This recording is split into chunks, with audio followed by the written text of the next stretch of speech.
que se desarrollará durante los días 10 y 11 de abril en el Centro Español. Les invitamos a tomar asiento, por favor, para comenzar esta significativa jornada de encuentro. Si alguien de la producción me puede ayudar con el micrófono acá, se los agradecería.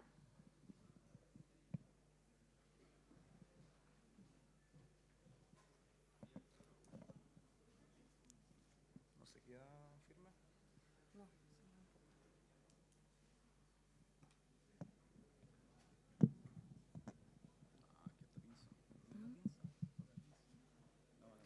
Bien, sí, no hay problema.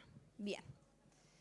Este seminario ha sido posible gracias al apoyo de Corfo, a quienes agradecemos especialmente por confiar en esta iniciativa y fomentar el desarrollo del rubro apícola regional y nacional. También queremos agradecer la colaboración de instituciones clave que han sido parte fundamental de esta convocatoria. La ilustre Municipalidad de Chillán, Instituto Nacional de Desarrollo Agropecuario, INDAP, ProChile, la Federación Red Apícola Nacional, Langstroth Consultores Apícolas. Y por supuesto, reconocemos y valoramos la participación activa de las siguientes entidades y agrupaciones colaboradoras: Agroapicultura, Apiquality, Apisandra, Jarabi Quick, Apimás, Adrián Fernando, Apiconce, Instituto de Investigaciones Agropecuarias, Centro de Desarrollo de Negocios Cercotec, Tres Banderas, Instituto Forestal de Chile, Servicio Agrícola y Ganadero de Chile, Instituto Profesional Santo Tomás, Centro Español de Chillán, Unidad de Patrimonio de la Municipalidad de Chillán y Museo Marta Colvin de Chillán. A todas y todos quienes han hecho posible este encuentro, nuestro más sincero agradecimiento. En el primer piso se desarrollará la feria expositiva con stands de empresas, instituciones y agrupaciones del rubro. En el gran salón del segundo piso se llevarán a cabo las conferencias científicas y técnicas. El seminario está estructurado en torno a dos ejes temáticos. El primero, el del día de hoy, el enfoque está en nutrición, sanidad y producción. Para mañana nos centraremos en tecnología, innovación y cambio climático. También tendremos espacios de networking, coffee breaks, sorteos de insumos apícolas y otras sorpresas preparadas especialmente para ustedes.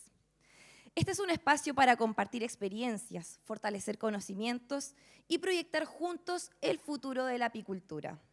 Esperamos que esta instancia sea muy enriquecedora para todos y todas. A continuación, damos inicio a nuestro primer ciclo de ponencias del seminario con la participación de un destacado investigador internacional, quien abrirá esta jornada abordando una de las temáticas más relevantes para la producción apícola. Nos referimos al doctor Edgardo Gabriel Sarlo desde Argentina. El doctor Sarlo es doctor y licenciado en Ciencias Biológicas por la Universidad Nacional de Mar del Plata. A lo largo de su trayectoria, se ha especializado en el ámbito de la sanidad y nutrición apícola, participando activamente en procesos de formación y transferencia tecnológica. Actualmente forma parte de la empresa Tres Banderas, donde ha colaborado en el desarrollo de innovadores productos nutricionales orientados a fortalecer la gestión alimenticia en terreno, con enfoque práctico y aplicado para los apiarios del país. Hoy nos presentará su charla titulada Nutrición en la industria apícola, estrategias innovadoras para emprendedores.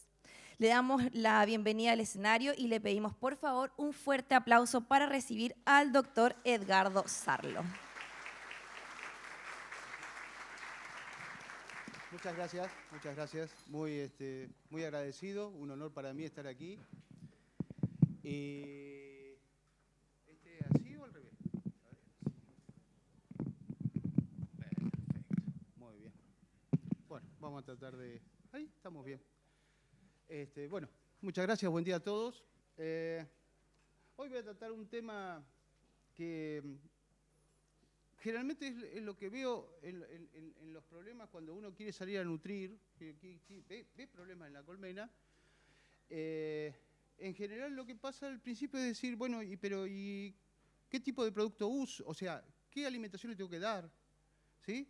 Y se desconoce un poco ese tema y terminamos comprando o utilizando determinadas dietas que por ahí están fuera de lugar, fuera de momento, y cuando hacemos la inversión y no vemos el resultado en las colmenas, es como que nos un poco descartamos el valor de la nutrición. La idea de esta charla es un poco mostrarles o orientarlos en cómo elegir los productos, sea cual sea la marca, sea cual sea o sea, en qué influyen las cosas y para qué es importante la nutrición. ¿Sí? Bien, ¿sí? ¿Más todavía? Entonces lo voy a tener que usar en la mano. Sí. Ahí me escuchan. Ah, sí, bien. A ver, para arriba. Bien. A ver, todos los arranques cuestan. ¿Con el grandecito cambio? Perfecto. Bien. Lo primero y principal es que hay que entender que la nutrición es necesaria. Ahora les voy a... O sea, ¿por qué llegamos ahora? O sea, hay un cambio... Yo cuando empecé con mis colmenas las cosas eran totalmente distintas en Argentina y supongo que también en Chile. ¿Sí? Pero estamos hablando de 30 años atrás. ¿Sí? Perdón, ahí. Sí. Perdónenme. Lo primero que tenemos que entender es que la nutrición es la base de la producción animal. La abeja es un insecto, pero un animal también. Entonces, la nutrición también es la base de la producción apícola. Lo que pasa es que antes el ambiente proporcionaba la nutrición suficiente. Antes no le exigíamos a las colmenas lo que se le está exigiendo en este momento para poder ser rentables. Era todo más tranquilo, era mucho fijista, ahora se viaja con las colmenas. O sea, la colmena está bajo un estrés continuo. Y nos preocupamos mucho por la sanidad y estamos poniendo la sanidad como la base de la pirámide productiva. Porque a todos nos preocupa varroa, porque a todos nos preocupa si hay o no hay loque, ¿sí? Sin embargo, es la nutrición la que va en parte a paliar el estado sanitario. No es la charla de este momento porque, o sea, está muy bien estudiado todo lo que es la nutrición y todo lo que son los parásitos y cómo le roban, cómo le van sacando valores nutritivos a las abejas, ¿sí? Cómo le roban ese alimento. Entendiendo que la nutrición es la base principal, nosotros, como les decía, hace unos 30 años atrás, no teníamos problemas. El ambiente mismo nos ofrecía como para que las colmenas se desarrollaran, ¿sí? Y lo único que necesitábamos era el néctar, el polen y el agua como para poder desarrollar las colmenas. Pero ¿qué pasó? Que es la situación actual. O sea, ¿en dónde estamos parados? Porque las cosas han cambiado y hay que darse cuenta que las cosas han cambiado, ¿sí? El ingreso de nutrientes que teníamos desde el campo, ese ingreso de nutrientes, el néctar, el polen y el agua, ¿sí? Ingresaban a la colmena y la nodriza, o sea, son almacenados en la colmena esos nutrientes. Y acá quisiera hacer una salvedad. Hay dos tipos de reservas en la colmena de nutrientes. Una es la que nosotros vemos, que es la que está en los panales.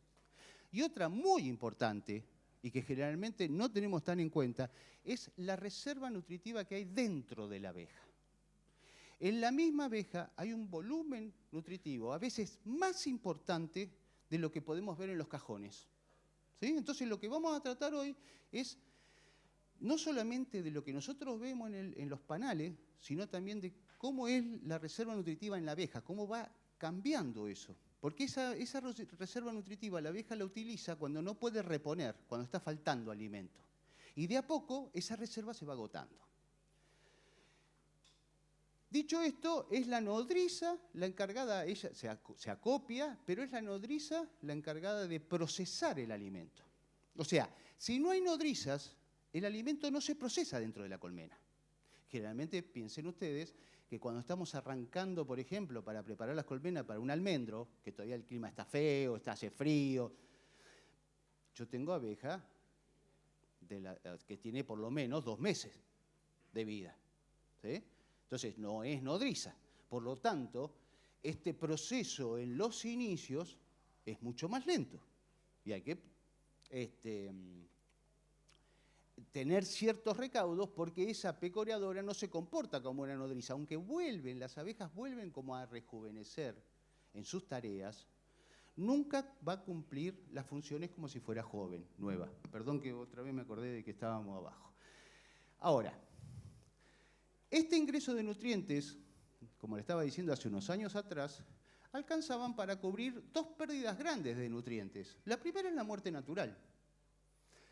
Piensen ustedes, una reina vamos a ponerle por 1.500 huevos, al cabo de tantos días son 1.500 abejas que se van a morir por muerte natural. Envejecieron y murieron, ¿sí?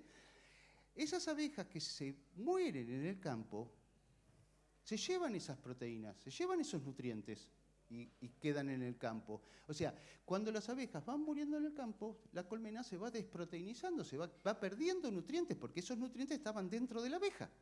Con esos nutrientes se construyó la abeja, ¿sí? Una abeja no se construye con azúcar, se construye con proteínas, se construye con grasa, se construye con vitaminas y con azúcar, ¿sí? A nosotros nos alcanzaba y el ingreso de nutrientes era mayor que esa muerte natural y que la actividad. Por supuesto, si la abeja está trabajando mucho, va a consumir más. Si está criando, va a consumir más, ¿sí?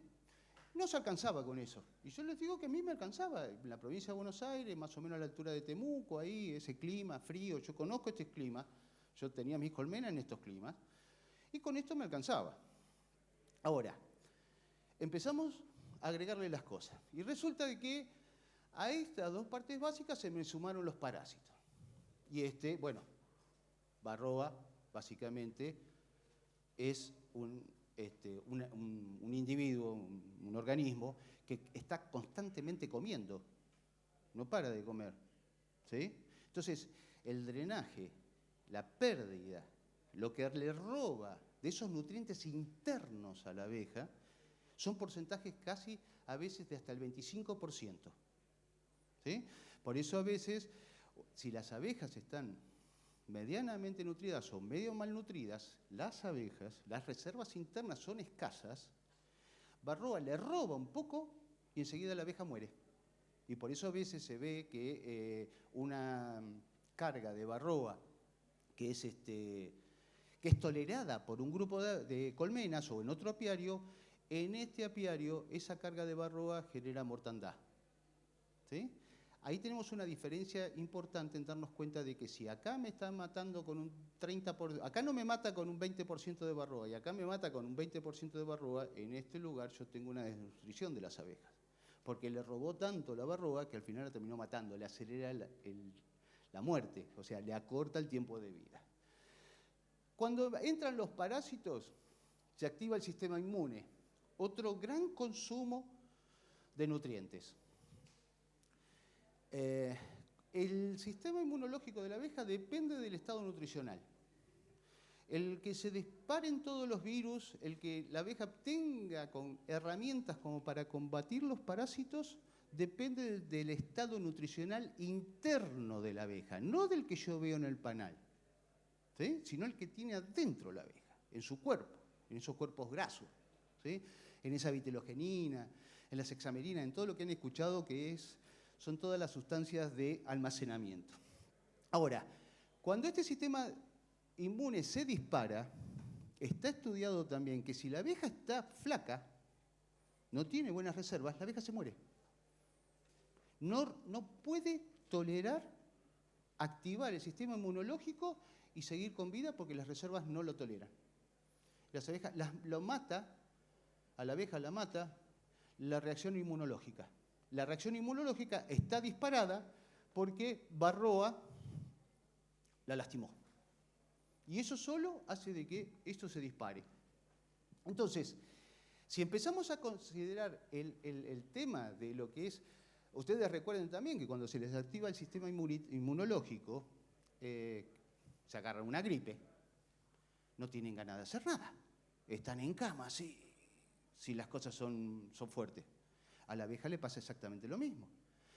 Es tan importante la demanda de nutrientes que tiene el sistema inmunológico cuando se activa, que la abeja deja de hacer tareas. Queda como si nosotros quedáramos en cama. Y si eso se prolonga, se mueren. Simplemente porque se activó el sistema inmunológico. ¿Sí? ¿Por qué? Porque tenemos unas reservas en el cuerpo de la abeja escasas. Acá, si nosotros sumamos, y esto nos estamos acercando en el tiempo, teníamos la muerte y la actividad al principio, después nos aparecieron los parásitos, aumentó la salida, la pérdida de nutrientes, pero todavía el ingreso de nutrientes, digamos que aguantaba a la colonia. Pero después nos cayeron la agriculturización. Entonces empezamos. ¿Por qué los herbicidas? Porque perdimos diversidad floral. Ya se perdió. Ya no hay lo que había. Los más viejos se acuerdan, yo me acuerdo manchones de flores enormes. Ya eso desapareció en mi país. ¿Sí? Y acá está pasando lo mismo, los cambios climáticos. Todo eso hace que determinadas flores que generalmente nosotros consideramos maleza y sin valor, para la abeja eran fundamentales para mantener ese estado nutricional, la diversidad. Ahora la diversidad se ha reducido muchísimo e inclusive se ha hecho prácticamente escasa. A veces las abejas están trabajando con una o dos especies durante todo un mes y no pueden pecorear otra cosa. Vamos a las polinizaciones y están trabajando un solo tipo de polen. ¿Sí? Entonces, ese alimento que es de origen monofloral no va a cubrir todas las necesidades de la abeja. Se estima de que ni siquiera en una canola, que es riquísima en grasa, riquísima en aminoácidos, si la abeja solamente come polen de canola, también está desnutrida. ¿Sí? Es compleja la nutrición en la abeja. La abeja necesita variedad. Variedad. Ella está acostumbrada, la naturaleza la acostumbrada a consumir variedad. Y variedad no tenemos más. Es muy poco los lugares donde hay variedad. ¿Sí? Después nos aparecen los plaguicidas. Los plaguicidas no solamente nos matan las abejas, sino también, en el último estudio que hemos podido hacer en el laboratorio, demostramos de que la presencia de plaguicidas, en realidad insecticidas de uso común en agricultura, en forma subletal, ¿sí?, inhibe la producción de vitelogenina. Eso significa de que yo no tengo muchas herramientas, porque por más que le dé de comer, si no se produce fisiológicamente la vitelogenina, las cosas no suceden. Entonces hay una mayor demanda de nutrientes para que, de alguna forma, tratar de producir el mínimo de vitelogenina. Mayor demanda, menos producción. Y después aparece otra cosa muy importante, que son los nutrientes del suelo. O sea, no es lo mismo un polen de un lugar agriculturizado, que la tierra está agotada, que a las plantas les están tirando por goteo los nutrientes. Imagínense lo poco que le puede llegar a una maleza, si es que la hay. ¿Sí? Ese polen no tiene ese valor nutricional que nosotros habíamos medido antes. Ya cambió. Hay correlaciones a nivel global del aumento del dióxido de carbono y la pérdida de nutrientes en ciertos pólenes importantes, sobre todo en Estados Unidos. ¿Sí? Entonces, nosotros tenemos un problema en los nutrientes del suelo que nosotros pensamos de que las floraciones que tenemos ahora son como las de antes y ya no lo son. Y hay que aceptarlo, porque nosotros estamos inmersos en esta actividad, entonces tenemos que aceptar este tipo de cosas. ¿Sí? ¿Qué hace todo esto? ¿Sí? Así que la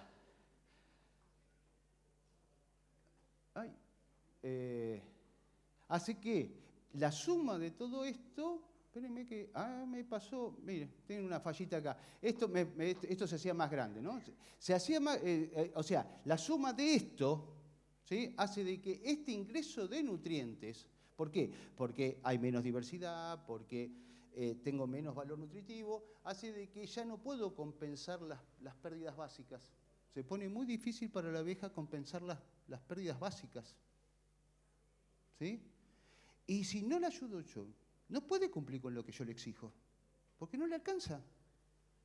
¿Sí? Porque las cosas han cambiado. Esto genera, cuando cae esto, genera inmediatamente una desnutrición, y la desnutrición, el problema que tiene es que me genera una muerte prematura. O sea, la abeja no me va a vivir esos famosos 35 días, sino que me va a vivir 15, 20. Y sucede eso. Entonces, como la muerte es prematura, se recarga la pérdida de nutrientes por muerte. ¿Sí? En un ciclo, en otro ciclo, en otro ciclo, lo que viene es el colapso de la colmena.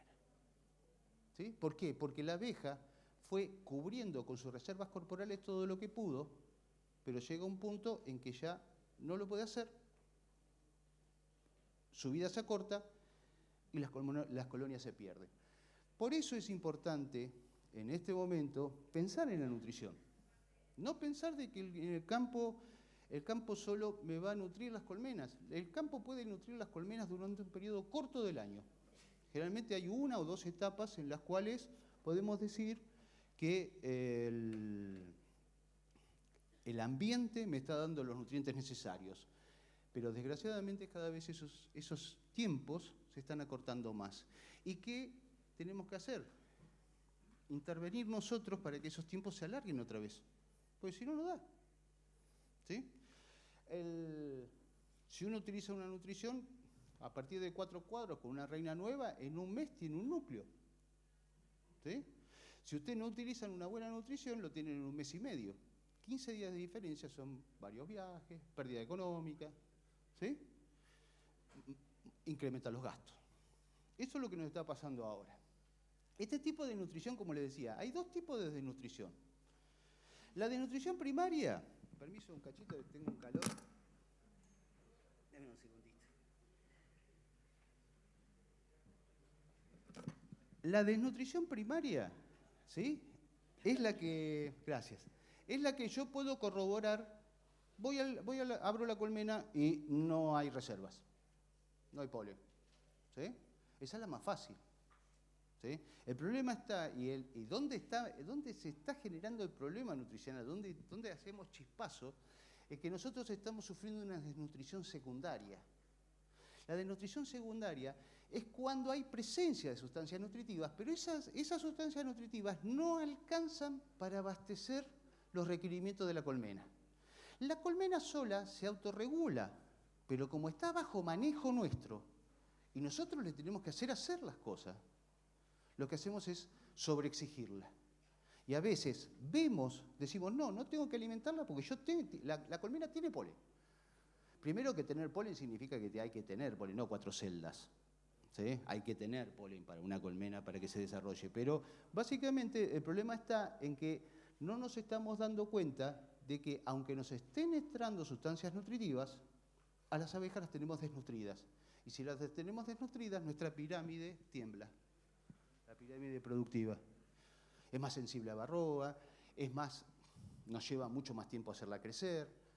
¿Sí? Tiene varios inconvenientes. La aparición de las crías salteadas, la regulación de la cría.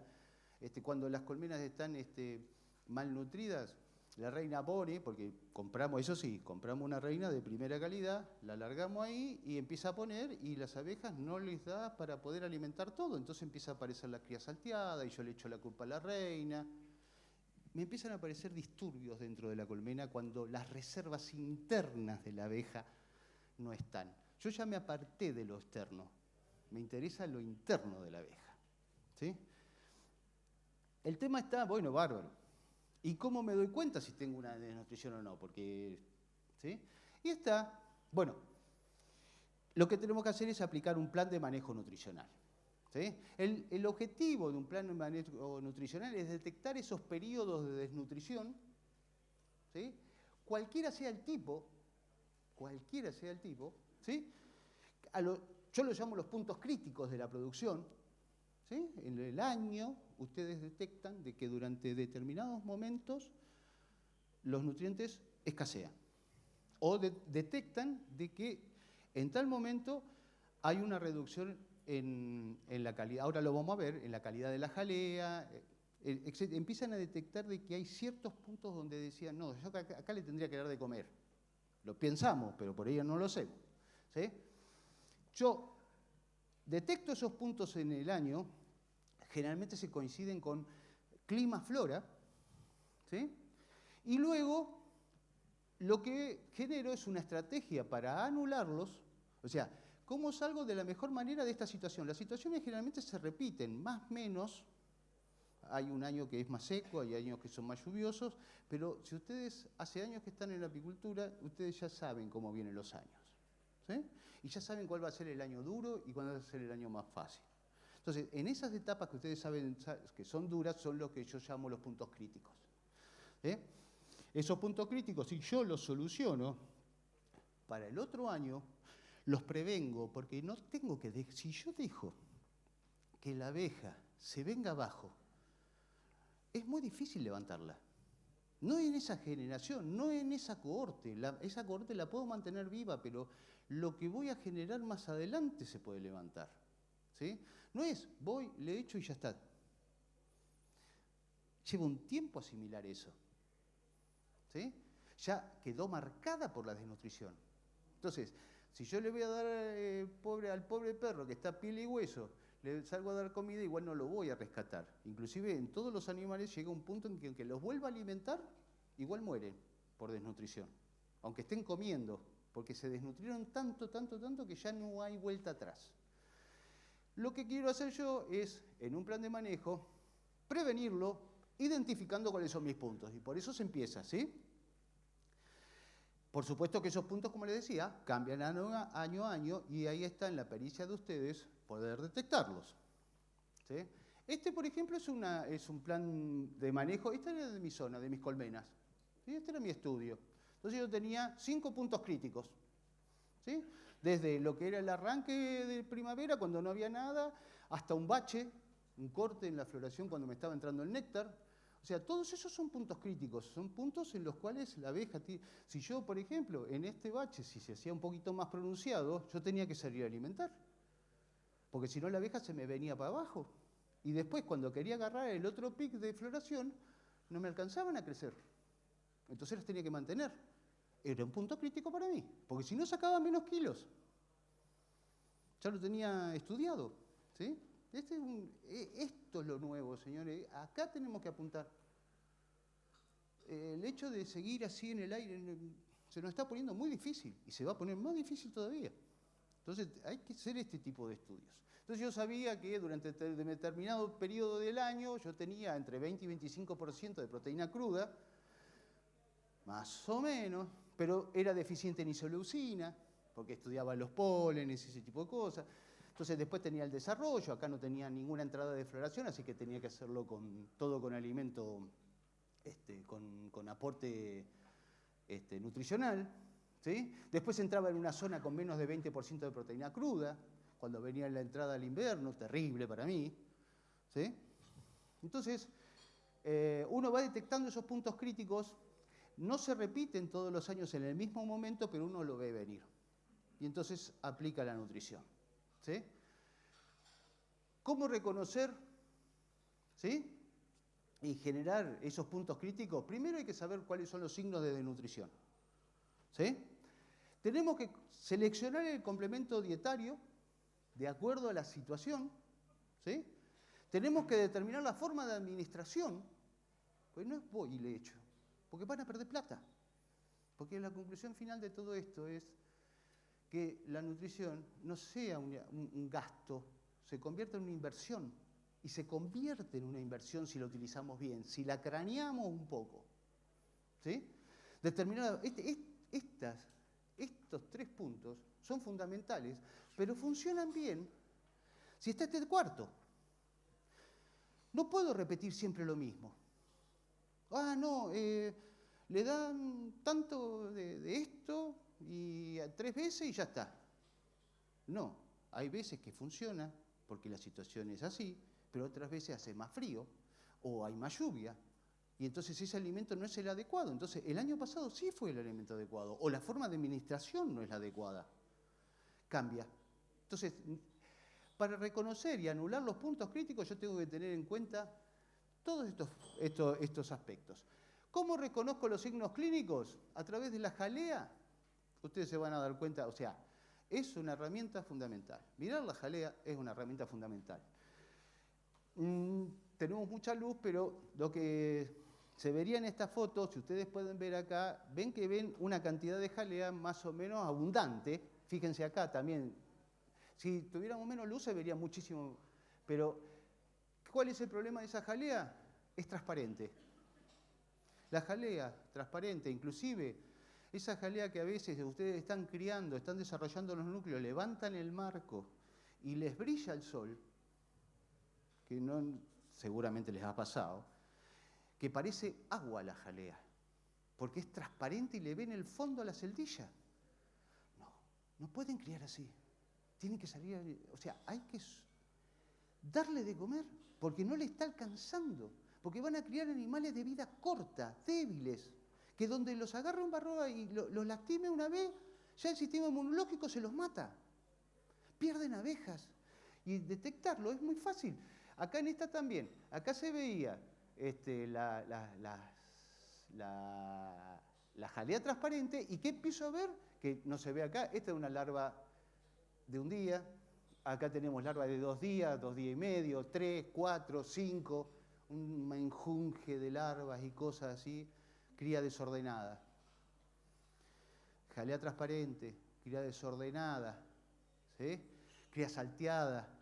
Ese tipo de cosas son indicadores, ¿sí?, de que hay un proceso de desnutrición. La jalea es fundamental que ustedes las miren porque es la fuente del alimento del animal que vamos a criar después y que se va a desarrollar para que salga a hacer el trabajo que nosotros queremos. Si no lo tenemos bien alimentado, no va a cumplir con el periodo, no va a cumplir con ese tiempo de vida. Y si no cumple con ese tiempo de vida, pierdo plata. ¿Sí? Es una cuestión de pérdida. Cuando, en vez de ser así transparente, la jalea tendría que ser así. Ustedes cuando vean una jalea de obrera, que no es la jalea de reina, la jalea de reina se produce con una mayor cantidad de la glándula mandibular. La jalea se produce por 2 tipos de glándulas, una que es la hipofaringe y la otra la mandibular. La hipofaringe produce una jalea más suavecita, pero en mayor volumen. Y la mandibular, menos cantidad, pero muy pesada, muy rica en grasas. La mandibular es la que más necesita de recursos para producirse, para fabricar los compuestos. Y es la que me va a dar ese color blanco. En el caso de la reina, la mandibular aporta el 60% de la jalea. Eso es más que nada para los criadores que están criando reina o que crían zánganos, que también los zánganos necesitan esta calidad para no perder esperma. En cambio, en la obrera, el 60% lo pone la hipofaringia, que es la más livianita. Pero siempre es blanca porque la mandibular siempre aporta. Entonces yo veo una jalea en las larvas de la obrera con una coloración blanca, no veo el fondo de la celdilla, tengo que hacerle un poquito de fuerza para ver las larvas más chicas, ¿sí? Y ahí sé que está en buenas condiciones, está funcionando la glándula mandibular, por lo tanto la abeja está alimentada. Pero si me aparece esta situación de jalea transparente, aunque sea abundante, sé que la glándula mandibular no está funcionando. Por lo tanto, acá yo tengo una disminución en el aporte de proteínas y de grasas en esa alimentación. Y si creamos abejas desde cero subalimentadas, es muy difícil que tengamos un individuo que tolere un trabajo, por ejemplo, de una polinización intensa, o que dure lo suficiente como para que los núcleos crezcan en un mes y se transformen más de cámara, pasen de cámara. Eso depende del tiempo de vida de la abeja. Cuando la natalidad se acerca mucho a la mortalidad, estamos liquidados. La colmena se estanca. Y ahí empezamos a perder plata. Y no estamos para perder plata en nada ahora. La cosa está bastante complicada. Entonces, una de las cosas que yo tengo que ver para detectar los puntos, o sea, si ustedes mañana van y se encuentran con este tipo de jalea, ya saben, o por lo menos saber de que están con deficiencia. Después ustedes deciden qué hacer, pero por lo menos tener la conciencia de decir, miren, tengo las colmenas que no están bien alimentadas.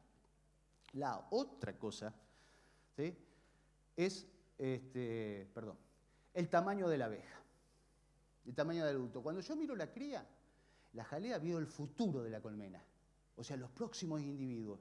Cuando veo el tamaño de la abeja, esta fuente se la puse de Gómez Pajuelo, no es porque no tenga fotos de esto, sino para que también entiendan de que son varios los investigadores y las cosas que están atrás de todo esto.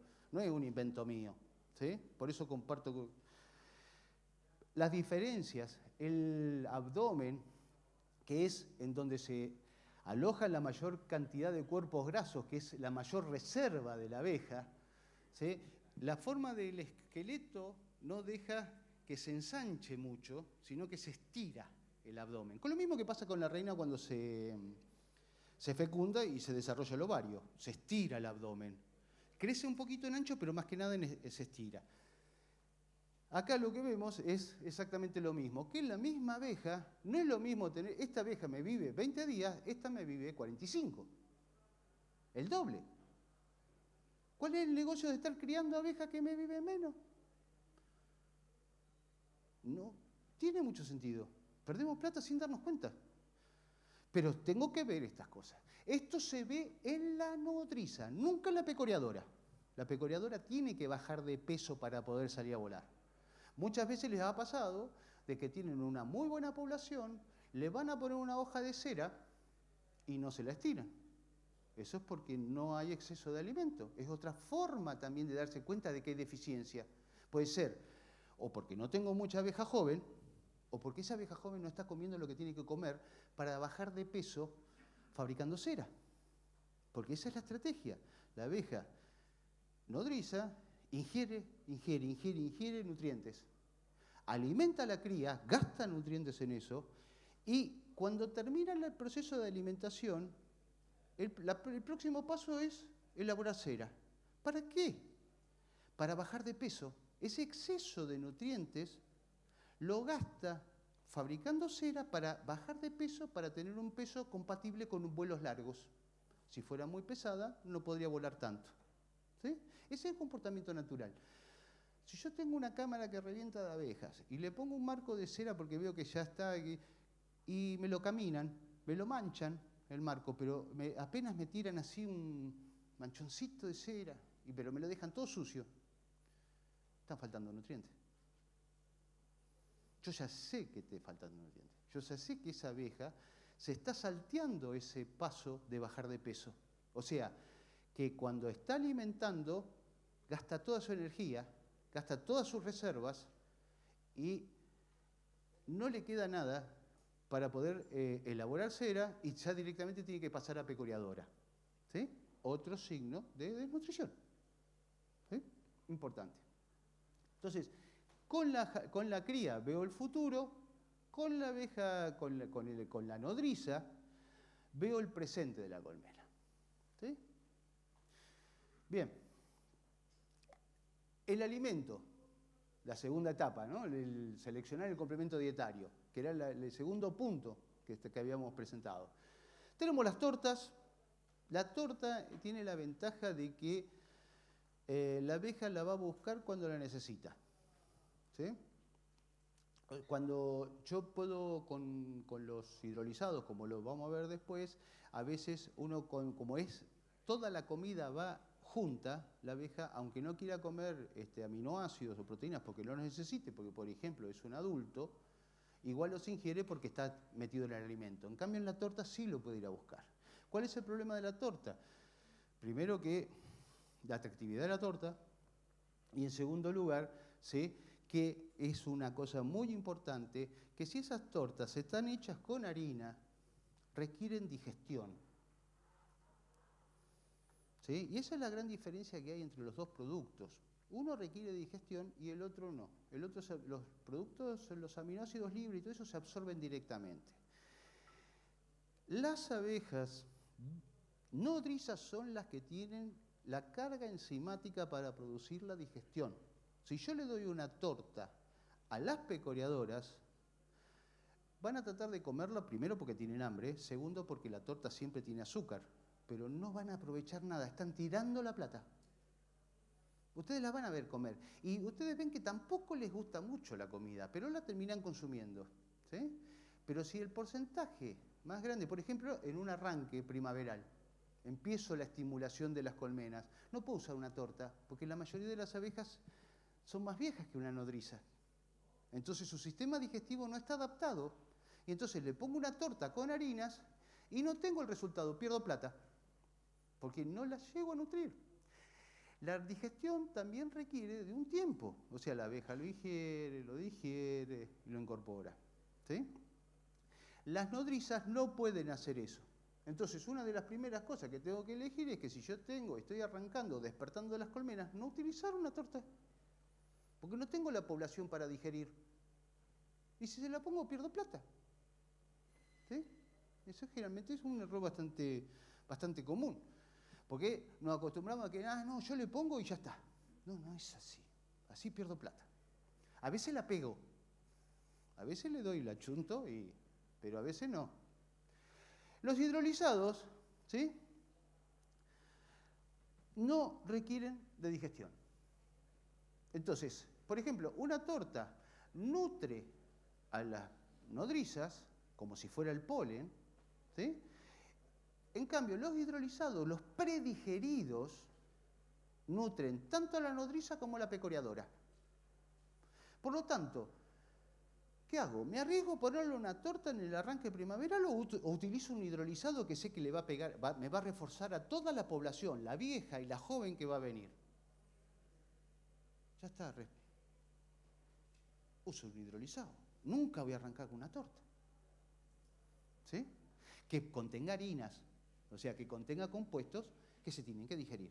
Esa es básicamente la principal, yo le diría, el principal punto de corte entre elegir entre un producto de torta o de digestión y un producto hidrolizado. Ahí está el tema. Los hidrolizados estos hay que vehiculizarlos con azúcar. Por lo tanto, también, si yo tengo una carencia de néctar, a mí me conviene utilizar un hidrolizado, pero si yo tengo mucha entrada de néctar, ¿sí?, ahora lo vamos a ver después cuando, un poquito más adelante, tengo mucha entrada de néctar, por ahí el hidrolizado no es la opción correcta, ¿sí?, sino también se puede pasar a otros alimentos que están predigeridos, pero que no llevan azúcar, que no tienen que ser vehiculizados con azúcar. ¿Sí? En la conclusión me van a terminar entendiendo un poco. Ahora yo les planteo los problemas. ¿Sí?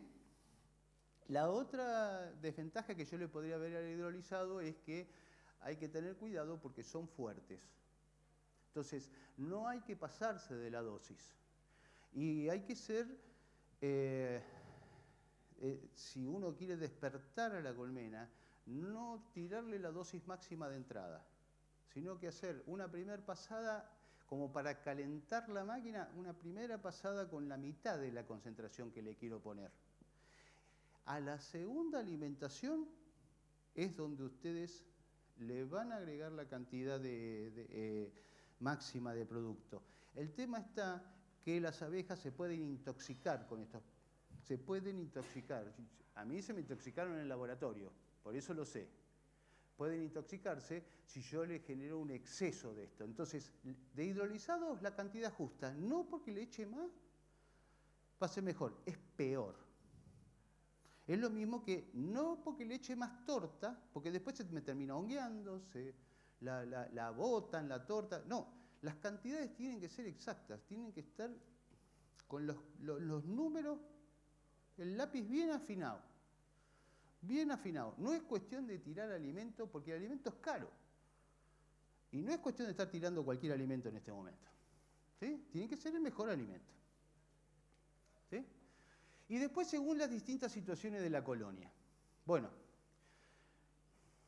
de las situaciones de la colonia tenemos, acá tocamos 3 o 4 nada más. ¿Sí? Podríamos estar todo el día y mañana también hablando de las distintas situaciones, o sea, con las cuales se encuentra la colonia. ¿Sí?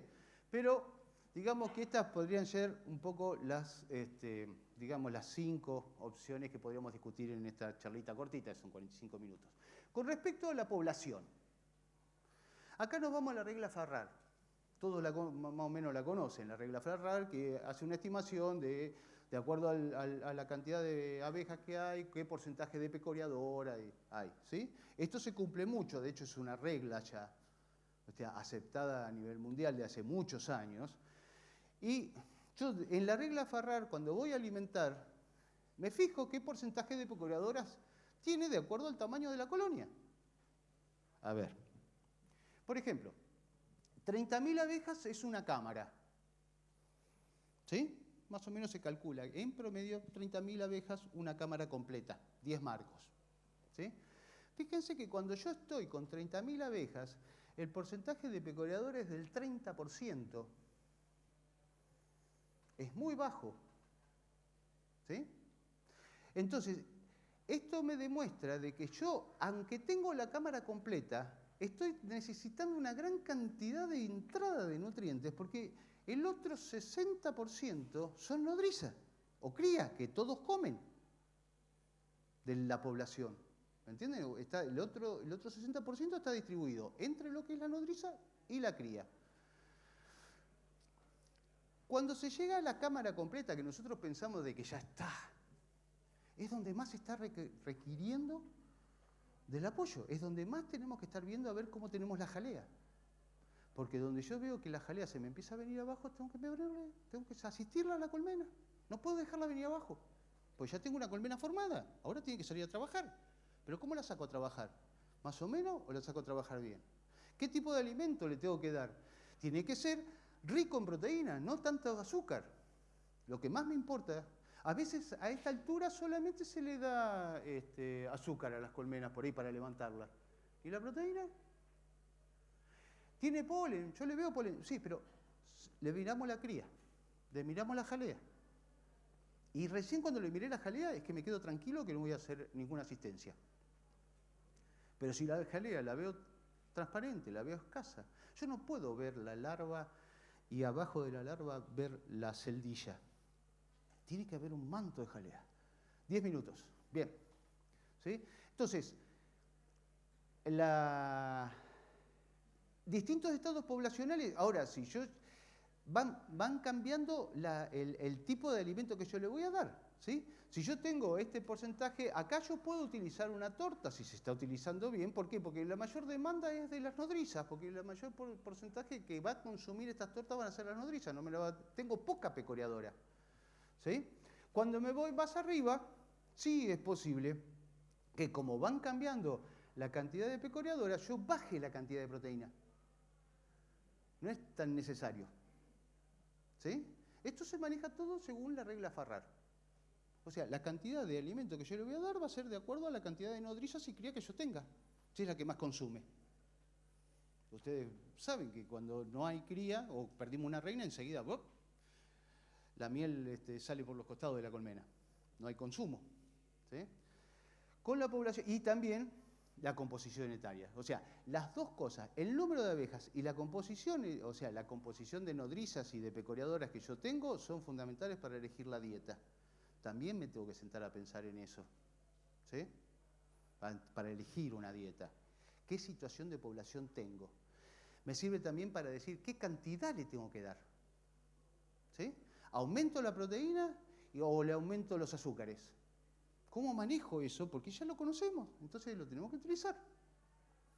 Eso hace rentable la nutrición, porque empiezan a dejar de tener pérdidas y lo que ustedes invierten se ve. Entonces pasa a ser rentable. ¿Sí? Distintas situaciones climáticas. Esto generalmente sucede, o sea, podemos tener buen clima, ¿sí?, donde hay un poco de lluvia, entonces más o menos las colmenas se van manteniendo, pero puede ser que estemos con sequía. ¿Sí? Acá, si yo estoy usando jarabes, ¿sí?, los puedo utilizar. ¿Sí? En este caso, lo regulo de acuerdo a si llueve o no. O sea, el jarabe, echar agua dentro de la colmena, es algo que también tenemos que medio como empezar a tomarlo con pinzas. Es algo que venimos arrastrando desde hace mucho tiempo, pero no es muy conveniente el tema de, por ejemplo, en climas húmedos, fríos, estar utilizando jarabes. No tenemos mucho tiempo de entrar en mucho detalle, pero distintas situaciones climáticas, a mí me cambia la forma de administración. ¿Sí? Porque el alimento, si me está lloviendo, no me conviene darle jarabe, si está muy húmedo. Entonces tengo que pasar a pastas. La forma de administración. No le voy a dar jarabe porque pierdo como en la guerra si le doy jarabe. bajo condiciones de lluvia. Lo mismo bajo condiciones de frío. Lo mismo bajo condiciones de frío. El jarabe se puede utilizar bajo estas condiciones, nunca bajo estas condiciones. Perdemos, se nos viene abajo la abeja, se enferman, aparecen los problemas de nosema, muy asociados al problema de la humedad, la nocemosis. Y después me agarro la cabeza, que las colmenas se me mueren por nocemosis, y al final el que desarrolló la nocemosis fui yo. ¿Por qué? Porque me equivoqué en la forma de administración. Es duro, pero pasa, es muy común que esté sucediendo esto. También los objetivos productivos. Yo voy a miel, voy a flora nativa, variedad, no me voy a preocupar tanto. Voy a una canola, la canola rica en grasas, buena cantidad de proteína, pero ¿qué pasa con la canola? Corta la floración, la colmena, la tengo que acompañar, la tengo que hacer bajar de esa floración, porque está hiperestimulada, con un consumo, porque está llena de cría, con un consumo de nutrientes gigantescos, que si yo le digo 15 días, se comieron todo. Eso ya lo saben. ¿Sí? Entonces, para la canola hay otra forma de alimentación, que es posterior a la canola. Pero ¿qué pasa si yo agarro un diente de león? El diente de león es flojo en aminoácidos. ¿Sí? Entonces, si yo estoy haciendo miel con diente de león, yo tengo que poner una torta. No puedo estar produciendo. Es lo mismo que si voy a la Maravilla. La Maravilla, yo iba a la Maravilla, ya es muy común ir a la Maravilla a hacer miel, y a los 20 días, 30 días de la Maravilla, las colmenas se me morían, hasta que le empecé a aplicar torta. Porque se desabejaban, porque el valor nutritivo de la Maravilla es malo, se llenan de Maravilla. Por eso les decía, una cosa es el polen que nosotros vemos y otra cosa es una cosa es la reserva externa y otra cosa es la reserva interna de la abeja. ¿Sí? Entonces, si yo voy al diente de león, si yo voy a la Maravilla, yo tengo que ver el tipo de alimento y la forma de administración para acá. Como esto está haciendo miel, yo no puedo poner jarabes, por lo tanto paso una torta. ¿Me entienden? Como tengo una gran cantidad de nodriza, porque la colmena está trabajando, le puedo poner una torta perfectamente. Jamás le voy a poner un hidrolizado. ¿Para qué quiero un hidrolizado? La opción es la torta. Lo mismo que si yo voy a polinización. ¿Sí? Una cosa es que me agarre un almendro, que otra vez estamos en la misma situación de la canola, crecen y de golpe no tenemos nada. No la podemos largar así. La tenemos que hacer aterrizar. Así como la hicimos crecer, la tenemos que hacer bajar. Porque si no, es tanto el volumen, la demanda de nutrientes, que en un momento entran en desnutrición, por inercia. Es que no pueden frenar el carro. ¿Me entienden? Iban tan rápido que no pueden frenar el carro y se desnutren. Aparecen los signos de desnutrición, que ustedes los van a ver mirando la jalea. ¿Qué pasa si yo me voy, por ejemplo, a los cítricos o me voy al palto? Muy buenos en néctar, pero malísimos en proteína. Otra vez tengo una situación de entrada de néctar, pero no tengo proteínas. Yo le tengo que dar durante la polinización, no al final. ¿Sí? Durante la polinización, y acá lo que tengo que utilizar, sí, es torta. Pero también se puede utilizar algún tipo de líquido. ¿Por qué? Porque no estoy fabricando miel. Vamos a ponerle de que en un momento se corta un poco porque hay malquillo, puedo usar algo de jarabes, pero en realidad lo mejor de todo acá en esto es utilizar las tortas. ¿Sí? No los jarabes. Y si me aparece algo como el arándano, sí tengo que usar los hidrolizados. Directamente. Porque el arándano no me da ni néctar ni polen. ¿Sí? Y cuando las extracciones son grandes, que las abejas no se van a recolectar a otro lado, o las alimento con los hidrolizados, o después tengo cadáveres, abejas. Lo mismo también, no es lo mismo esto que en un criadero de reinas, ¿sí? O donde se produce material vivo, ¿sí? O yo vendo marcos con cría o vendo marcos con abeja. Estos se utilizan siempre, estos se utilizan en la mayoría de los casos, estos dos casos se utilizan los hidrolizados, los líquidos, ¿sí? Rápidos que alimenten a todos para que rápidamente crezcan, y acá en el caso de las reinas se mezcla hidrolizados con tortas. ¿Sí? Hay que utilizar esas dos formas de administración, no una sola. ¿Sí? Distintos desarrollos, actividad, desarrollo, receso. Si yo estoy desarrollando el núcleo y no tengo floración, ¿sí? Y estoy desarrollando el núcleo, voy a elegir un hidrolizado. ¿Sí? Siempre ese hidrolizado con los jarabes lo puedo utilizar siempre y cuando yo tenga un buen clima, y tengo que empezar a restringirlo si el clima está medio frío, porque los núcleos son de población limitada, entonces a veces no pueden movilizar la cantidad de jarabe que nosotros le ponemos.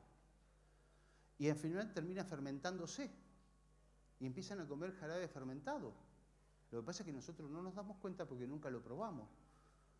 Pero si pasa 2 o 3 días y la abeja no puede cubrir ese jarabe porque le puse mucho jarabe, y como hay poca abeja, tampoco hay sustancias químicas que protegen a la miel, pero por trafolaxia tienen que haber varias pasadas de boca entre las abejas antes de depositarlo. Como hay poca abeja, no está esa cantidad de sustancias, entonces esos azúcares son fáciles que los ataquen las levaduras, porque no están esas sustancias que lo protegen. Ya estoy. ¿Sí? Y en el caso del otoño, ¿sí? Una cosa es entrar a la otoñada sin directamente ningún tipo de entrada de alimento, o, por ejemplo, lo que pasa mucho en la zona central, que por ahí te aparece una uva. Y entonces la colmena se te despierta con la uva y tenés que salir a darle una torta, ¿sí? Porque si no se te desproteinizan con la uva porque empiezan a criar. ¿Sí? El tema está, y por hacerlo corto porque ya no tengo más tiempo, no se puede, y esto es fundamental, no se puede engordar una abeja de invierno o otoño-invierno si hay cría. Es fisiológicamente imposible. Fisiológica. No hay forma de irle para atrás. Si hay feromonas de cría, se libera la vitelogenina de los cuerpos grasos. Es una reacción química. No la puede evitar la abeja. Si yo le doy alimentos para prepararlas y engordarla en el otoño, para que tenga una buena invernada, y ese alimento que les estoy dando me genera cría, plata tirada, señores. Y hay trabajos científicos así de grandes demostrando que son plata tirada, que al final tienen los mismos resultados que si no le hubieran puesto nada. La única forma de engordar abeja es sin cría. Por eso hay que elegir la forma y el tipo de alimento que no estimule la postura. Si trabajamos unas italianas, algo así de cría siempre me hace. Eso no es cría. ¿Sí? Cuando estoy hablando de cría, que cuando yo estoy alimentando me haga medio marco, un marco de cría. ¿Sí? Nunca voy a engordar esa abeja. No gasten la plata. Porque ponen y crían, y esas reservas internas se las entregan a la cría. Y ellas adelgazan. Entonces al final, y cuando el último grupo emerge, yo ya no le doy más de comer. Porque ya le di tantas veces y al final el último grupo, que es el que va a entrar a la invernada, es el que está menos nutrido de todos. Entonces hay que tener mucho cuidado. Nunca se puede engordar una abeja que va a entrar al otoño-invierno en presencia de cría. Simple. Váyanse con esto porque les puedo asegurar que... Pero déjenme terminar y ya después creo que puedo contestar algo. Y ya estoy. Bueno, la pauta básica. No hay un alimento que sea eficiente en todas las situaciones. ¿Sí? Hay que cranear. No lo que le sirve a uno, yo tengo que ir y copiarlo. Cranéenlo. O sea, tomen sus decisiones. ¿Sí? Y si no, hay lugares donde se puede aprender bien a hacer estas cosas. Todo esto puede cambiar tanto en la composición como en la forma de administración. Las dos cosas cambian. ¿Sí? Tanto la composición, el tipo de alimento, como la forma en que le doy ese alimento. El azúcar lo puedo dar en jarabe, pero también lo puedo dar en pasta. ¿Sí? La elección correcta es, de ambas pautas es la que va a definir el resultado, y el verdadero valor de un aporte nutritivo es hacerlo en forma preventiva. Como por último, hay que prevenir la desnutrición. no levantar las colmenas cuando se desnutrieron. Por eso hay que identificar los puntos críticos y prepararse antes de que sufran las abejas, y entonces todo va bien. Y de esa forma nosotros podemos, de alguna forma, transformar lo que consideramos un gasto en una inversión, porque lo pongo acotado en su tiempo y forma y a mí me rinde, me da un resultado positivo. No es que me deja vivir la abeja, me da un resultado positivo porque tengo mejores abejas todavía. Si me equivoco en la nutrición, es todo pérdida. Así que bueno, y ahí estamos. Muchas gracias. ¿Hay preguntas? Agradecemos al doctor Sarlo por su valiosa presentación y por compartir con nosotros su experiencia y conocimiento en este ámbito tan crucial para la apicultura. Y para hacer entrega de un reconocimiento por su participación, invitamos al escenario a la directora del seminario, señorita Marcela Solís.